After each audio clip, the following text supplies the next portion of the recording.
Ada beberapa permasalahan yang Bapak lihat nih dari kenapa nurunnya kader Uniska gitu di organisasi.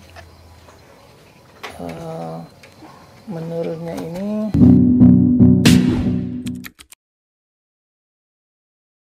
Hai Sobat Lentera, kembali lagi di Suara Lentera dengan saya Gunawan Adikusuma.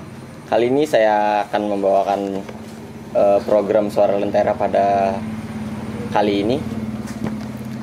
Di sini kita kedatangan narasumber yaitu Pak Iwan selaku pembina LPM Lentera sendiri. Nah, apa kabar Pak? alhamdulillah baik. Masnya gimana? Alhamdulillah baik juga Pak. Ya, alhamdulillah. Jadi di sini kita akan membahas tentang organisasi, kuliah dan kerja. Nah, jadi kayak Pak, gimana Pak perjalanan menuju sampai ke sini? Alhamdulillah lancar, tadi dikasih Google Map kan, jadi ikuti arahan saja. Cukup panas harinya Pak ya. Iya. Nah, beliau ini lulusan ada di jurusan S1 Akuntansi, S1 Bahasa Inggris, S1 Komunikasi Penyiaran Islam, S2 Manajemen Pendidikan, S2 Pendidikan Bahasa Inggris. Beliau juga mengikuti organisasi, menjadi Ketua UKM LPM Korek FEULM Banjarmasin, Sekretaris Umum BPM FEULM Banjarmasin. Nah, di sini biodata Pak Iwan sendiri sudah ada di majalah kami nih. Nah, yang edisi yang ke-9. Bagi Sobat Lentera yang pengen membaca majalahnya bisa langsung ke sekre kami. Iya. Bagi yang pengen juga info terupdate seputar Uniska bisa langsung cek website kami lenterauniska.id. Oke. Jadi gimana nih Pak? Langsung ceritain gitu loh, gimana bisa mengikuti 3 universitas 3 jurusan sekaligus gitu Pak. Gimana? Ya, itu ceritanya lumayan panjang Mas ya. Cuman mungkin dilatar belakangi oleh kecewa, tapi dalam artian positif saya kira. Jadi tahun 1995 itu saya mengikuti tes Akademi Militer Akabri. Jadi jatuh pada tahapan-tahapan akhir. Kemudian saya memutuskan untuk kuliah. Jadi kalau ada masa bilang saya salah jurusan, mungkin pada saat itu saya juga mengalami hal yang sama. Jadi saya mengikuti tes S1 akuntansi di ULM, terus saya berangkat ke Surabaya untuk ikut tes juga di beberapa perguruan tinggi di Jawa Timur ya. Alhamdulillah lulus semua, tapi saya pilih balik ke Banjarmasin dan kuliah di S1 akuntansi. Setelah lulus, selama kuliah itu kan saya aktif di beberapa organisasi. Setelah lulus kemudian saya ketemu dengan pimpinan yang baik hati ini. Jadi ketika kawan-kawan kerja itu bekerja, saya minta izin untuk sambil kuliah lagi, dan alhamdulillah itu diizinkan. Sehingga saya kuliah lagi di bahasa Inggris, pendidikan bahasa Inggris, dan juga kuliah lagi di komunikasi penyiaran Islam di UIN. Nah, itu yang kuliah S1 itu. Berarti sekaligus 3 gitu Pak? Yang pertama enggak. Yang pertama lulus dulu, terus yang kedua itu bareng. Bareng gitu. Setelah bekerja, ketika kawan-kawan lagi bekerja juga Senin sampai Sabtu, saya Sabtu minta izin lagi sekolah kursus kayak berdapat pajak dan segala macam. Lulus sambung lagi lanjut magister. Dan itu diizinkan oleh pimpinan saya. Berarti itu sekaligus 2 gitu ya Pak ya? Kalau yang pasca yang setelah akuntansi. Iya. Terus Pian bisa aktif juga nih menjadi ketua UKM LPM Korek FEULM Banjarmasin itu gimana? Itu di Fakultas Ekonomi ULM itu dulu itu belum ada lembaga pers mahasiswa. Jadi kami perintis. Jadi saya bergabung dengan, saya angkatan 95, terus gabung kita dengan adik-adik tingkat di angkatan 96 dan 98. Jadi 96, 97, 98. Kita dirikan lembaga pers FEULM yang namanya Korek, itu singkatan dari Kajian Orang Ekonomi. Oh, Jadi nama nggak ada. pengurusnya dari 3 jurusan, malah 4 kalau nggak salah. Jadi waktu saya itu ada jurusan akuntansi, jurusan manajemen, terus jurusan ekonomi pembangunan. Mm-mm. Jadi 3 jurusan sekaligus 3 yang jurusan sekaligus, apa? Tergabung dalam organisasi Iya, itu. Ada juga betul. sih kawan-kawan dari D2 apa D3 ya, saya lupa, yang program PAP dulu. Kalau sekarang kan ekonomi sudah ganti jadi Fakultas Ekonomi dan Bisnis. Gini Iya. sekarang. Nah, terus bisa menjadi sekretaris umum itu gimana juga, Pak? Oh itu. Waktu itu kan kakak-kakak senior Iya. bilang ini kampus perlu kaderisasi, perlu regenerasi. Dan salah satu lembaga yang diperlukan itu adalah Badan Perwakilan Mahasiswa. Kalau zaman saya dulu ada Senat Mahasiswa, Senat. kemudian ada Badan Perwakilan Mahasiswa. Heeh. Nah, jadi Badan Perwakilan Mahasiswa ini mungkin fungsinya seperti DPR kira-kira waktu itu ya. Iya. Nah, jadi tahapannya apa? Saya didatangi oleh kakak senior, terus diajakin gabung, dipersuasi dulu supaya berminat. Akhirnya, oke, bersedia. Mulai saat itu baru kita latihan kampanye dari kelas ke kelas Nggih. di podium sampai akhirnya mendapatkan suara kedua terbanyak Nggih. dan dipercaya menjadi sekretaris umum. Cukup banyak dan panjang kayaknya ya, Pak. Iya. Terus menjadi ketua RT juga nih, Pak. Waduh, gimana? Iya. Ulun tadi dengar 17 tahun menjabat ketua RT di Sungai Miai. Saya jadi ketua RT dari semasa mahasiswa tahun 2006. Sebenarnya ada aturan bahwa RT itu ada batas waktunya. Cuman karena ini organisasi intra di masyarakat, Iya. tergantung kepercayaan masyarakat saja kira-kira. Dan sampai sekarang alhamdulillah masih dipercaya. Masih dipercaya, Pak. Ini ada S2 manajemen pendidikan sama pendidikan bahasa Inggris itu juga gimana, Pak?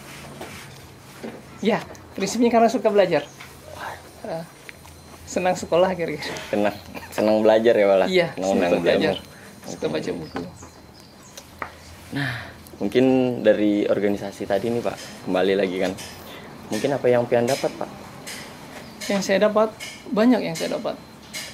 Wawasan, pengetahuan yang pasti, relasi, dan tentunya kita memiliki kepercayaan diri yang cukup bagus. Kan sekarang banyak tuh, Pak, yang bilang ngapain sih masuk organisasi, mending kerja gitu. Aduh, gimana tanggapan Bapak tuh? Saya percaya setiap orang itu memiliki alasan-alasan tertentu. Mungkin yang bekerja memiliki perspektif bahwa kebutuhan finansial ini tidak harus terpenuhi. Jadi dia memutuskan untuk sambil bekerja. Dari semua kesibukan Bapak nih, kayak satu komentar 3 jurusan, S2 2 jurusan, organisasi yang cukup banyak nih, Pak. Gimana pian mengatasi itu, Pak? Ini mungkin untuk tips untuk sobat Lentera gimana ya, Pak ya? Supaya menjalani, kok banyak sekali sih, kok ikut organisasi sih, gitu kan? Iya. Mungkin gimana tuh tips dari Bapak mungkin? Mahasiswa itu kan ketika dia memutuskan melanjutkan pendidikan ke perguruan tinggi, bahkan niat utamanya tentunya kuliah ya.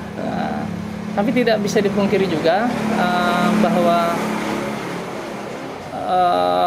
kita juga harus mempersiapkan diri menghadapi kehidupan setelah kuliah, dan itu bisa kita dapatkan di organisasi, karena melalui organisasi kita banyak belajar dan juga berlatih tentunya.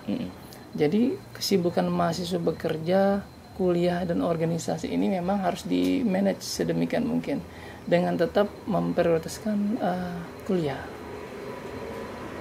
Memprioritaskan kuliah tanpa meninggalkan kewajiban di organisasi atau membuat kita tidak ingin bergabung di organisasi. Karena alangkah baiknya lagi kuliahnya oke, organisasi juga jalan. Oke, berarti balance ya, Pak. Iya, manajemen waktunya. Manajemen waktunya. Nah, iya. Kenapa jadi suka gitu, Pak? Banyak. Jadi pian kayaknya suka gitu, Pak, terlihat suka organisasi kan tadi. Iya. Kuliah. Kenapa jadi suka tadi? Oh, suka belajar ya, Pak? Suka belajar. Aduh. Suka belajar. Nah, dari Bapak tadi nih, kan Bapak ada bilang cara manajemen waktu. Nah, gimana sih cara manajemen waktu yang baik dari 3 antara organisasi sama kuliah? Mungkin Bapak juga kerja gitu loh. Iya. Gimana tuh? Singkat saya itu ada 3 teori yang bisa kita praktekkan ya. Pertama itu kalau tidak salah teori Pareto. Teori Pareto dia membagi waktu ini skala prioritas 80-20. Jadi misalnya kita punya sesuatu perencanaan, kita susun dulu, terus kita pastikan 20% yang menjadi skala prioritas. Nah, 20% yang menjadi skala prioritas tadi akan kita laksanakan dengan memaksimalkan 80%. Jadi ada 100 kegiatan yang akan kita kerjakan, 20 menjadi prioritas utama. Nah, waktu untuk 80 tadi kita gunakan untuk yang mengerjakan 20 itu tadi. Atau kita bisa gunakan Presiden Amerika tuh ya, Dwight Eisenhower itu, Eisenhower Matrix namanya. Jadi kalau misalnya kita ada sebuah kegiatan baik pribadi maupun organisasi, kita bisa jadikan bagi menjadi 4 kuadran. Jadi kuadran pertama tuh urgent and important. Yang urgent dulu, penting dan urgent and important. Yang kedua important but not urgent. Terus yang ketiga urgent but not important. Terus yang terakhir itu not urgent and not important. Nah, jadi kalau kita ada kegiatan kita bikinkan tadi. Atau kita bisa juga gunakan teorinya dari pengusaha Italia kalau nggak salah. Lupa sih namanya apa, Francesco Cirillo kalau nggak salah. Dia menggunakan timer 20%. Jadi kalau misalnya kita mengalami kebuntuan, kejenuhan, orang yang gampang jenuh. Apalagi sekarang kita lebih banyak menggunakan handphone begitu, kita bikin timer. Jadi 25 menit misalnya untuk mengerjakan tugas. Setelah 20 menit kita jeda dulu 5 menit. Yang lain. Terus lanjutkan lagi. 20 menit lagi. Istirahat lagi. Nanti kalau sudah 4 kali baru istirahat 15 sampai dengan 30 menit. Itu siklusnya seperti itu. Itu tips dari Bapak untuk manajemen waktu ya. Ada 3 tadi Pak ya. Iya. Yang bisa dipraktekkan lebih lagi. Menurut Bapak nih, dengan Bapak ngikutin gitu ya? Apa itu Mas? Penurunan kader di Uniska tentang aklamasi. Saya ada baca sekilas-sekilas lah gitu. Sekilas Bapak baca. Gimana tuh Pak? Tanggapan Bapak? Saya kira ini mungkin masalah di pengkaderan ya atau regenerasi. Jadi mungkin harus dibuatkan lagi sebuah sistem yang memotivasi mahasiswa baru untuk terlibat aktif atau ingin berpartisipasi. Jadi minat mereka harus ditumbuhkan dulu supaya mau atau bersedia bergabung di organisasi. Itu kemudian keteladanan dari pengurus-pengurus yang ada, sehingga nanti yang baru termotivasi, kakaknya aktif di organisasi, kuliahnya lancar aja tuh. Kakaknya aktif di organisasi, oke aja tuh akademiknya kayak gitu. Berarti ya balancing tadi penting juga Pak ya untuk menjaga kestabilitasan antara kuliah dan organisasi Pak ya, supaya salah satunya tidak cacat lebih tepatnya. Betul kan, nanti buruk takut itu yang adik-adiknya, nanti saya kuliahnya bisa lama juga gimana kayak gitu. Jadi ini kok kuliahnya jadi 12 semester gitu loh. Gara-gara organisasi kah gitu kan. Nah, itu bisa itu dengan prestasi-prestasi baik individual maupun organisasinya. Itu yang bisa memancing minat mahasiswa. Dan tentu juga ada perhatian dari kampus. Ya Pak, organisasi itu mencari pengalaman Pak. Betul. Bagaimana kalau kerja Pak? Kerja juga itu sebuah kebutuhan kan, orang kita kuliah juga nanti akhirnya ingin mencari pekerjaan. Kebutuhan finansial tidak bisa tidak. Kan istilahnya kan sekarang tuh kan banyak yang mikirin duit dulu. Saya mau kerja aja, organisasi nanti aja gitu. Gimana sih? Kalau menurut pandangan saya pribadi ya, kalau kita bergabung dalam sebuah organisasi banyak hal yang bisa kita peroleh. Yang pertama wawasan dan pengetahuan, dan tentunya kalau organisasi yang kita ikuti sesuai dengan minat dan bakat kita, keterampilan kita justru terasah di sana nanti. dan keterampilan yang diasah di organisasi justru nanti akan menjadi salah satu mungkin apa ya,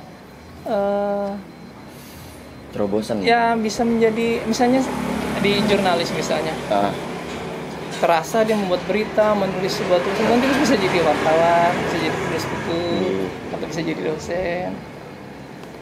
Mungkin seperti itu gambaran lah Pak. Gambarannya. Nah, kira-kira apa nih Pak kronologis jadi kader tuh turun tadi Pak?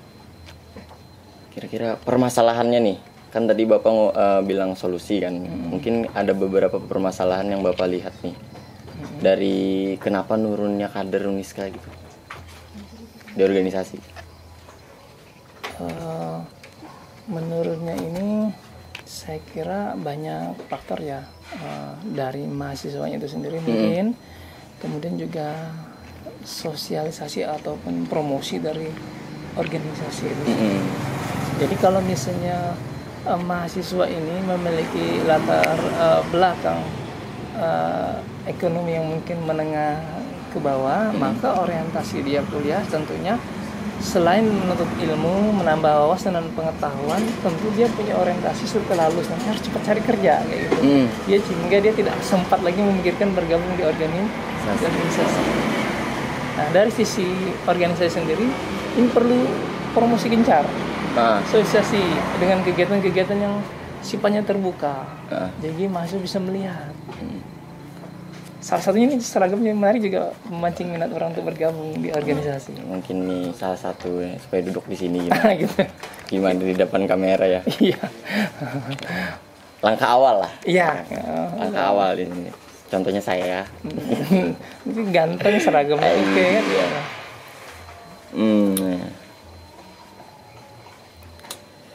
Mungkin di sini ada apa Pak?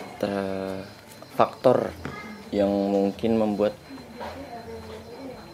apakah ada faktor teknologi atau didikan orang tua gitu Pak? Kenapa kader Uniska ini menurun atau kader dari organisasi itu menurun? Saya percaya begini, sebuah sistem pendidikan itu akan melahirkan orang-orang yang memiliki tanggung jawab. Iya kan? Jadi ketika misalnya kayak kita ini, masnya saya menempuh pendidikan. Nah, di sana kan kita kan belajar tentang tanggung jawab kepada diri sendiri, orang tua maupun alma mater atau juga masyarakat. Jadi setelah kita lulus dari pendidikan ini tadi, tentu kita akan mendidik anak kita lagi dengan menanamkan rasa tanggung jawab melihat sebuah keadaan. Nah, kita ketika melihat sebuah keadaan yang harus menurut pemikiran kita harus dilakukan pemenahan atau otomatis kita ingin ikut bertanggung jawab kan, ingin membetulkan. Nah, begitu juga di sebuah lingkungan baik di masyarakat maupun di kampus. Ketika kita melihat ada sesuatu yang harus dibenahi atau diperbaiki dan kita tidak bisa hanya berbicara di luar, maka kita terjun ke dalam. Mahasiswa yang bukan berarti saya mengatakan yang tidak bergabung di organisasi tidak bertanggung jawab, bukan begitu. Dia akan lebih merasa terpanggil. Seperti apa tuh Pak kira-kira? Misalnya gini, wah ini Uniska sebagai kampus terbesar di Kalimantan itu harus menunjukkan kiprahnya kepada masyarakat bahwa Uniska bisa berbuat banyak, mahasiswanya bisa banyak berkontribusi dalam pembangunan masyarakat di daerah Banua. Nah, dia terpanggil, saya harus mensosialisasikan ini aktivitas mahasiswa yang membantu masyarakat terkena bencana alam, terdampak bencana kebakaran dan segala macam. Dan begitu juga ketika bergabung misalnya di UKM-UKM yang lain seperti Palang Merah atau gimana ya, ketika ada sebuah daerah baru saja terjadi sebuah peristiwa yang membutuhkan pertolongan, maka dia merasa harus membantu masyarakat di sana dan itu tidak bisa dilakukan sendiri, maka bergabunglah dia dalam organisasi. Jadi rasa tanggung jawab tadi membuat dia terpanggil untuk bergabung di organisasi itu. Di rasa tanggung jawab tadi apalah di organisasi ini mencari rasa tanggung jawab tadi mungkin bisa menjadi mencari jati diri lebih tepatnya juga Pak ya. Penanamannya itu bisa di sekolah, bisa di rumah. Mencari soft skill juga bisa gitu Pak di organisasi gitulah. Lebih ke pengalaman ya Pak ya. Iya. Bukan masalah uang di sini ya. Bukan. Karena kuliah tuh bukan untuk ke kampus mencari uang. Iya, Tapi, oke, oke. untuk belajar. Bisa mungkin diminum dulu, Pak. Oh iya, terima kasih banyak yang saya tunggu tadi.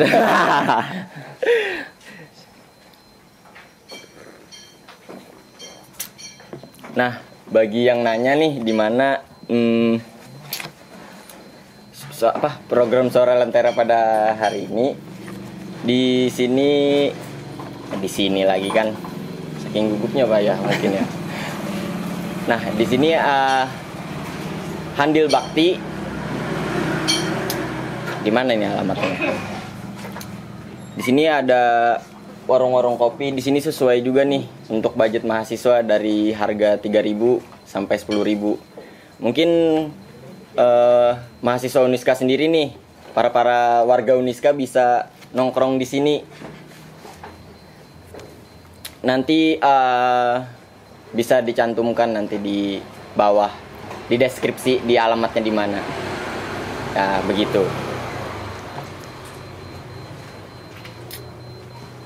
Nah, kita mungkin pembahasan lanjut lagi nih Pak setelah minum. Silakan, Biasa sambil minum juga Pak. Iya, saya ikut aja.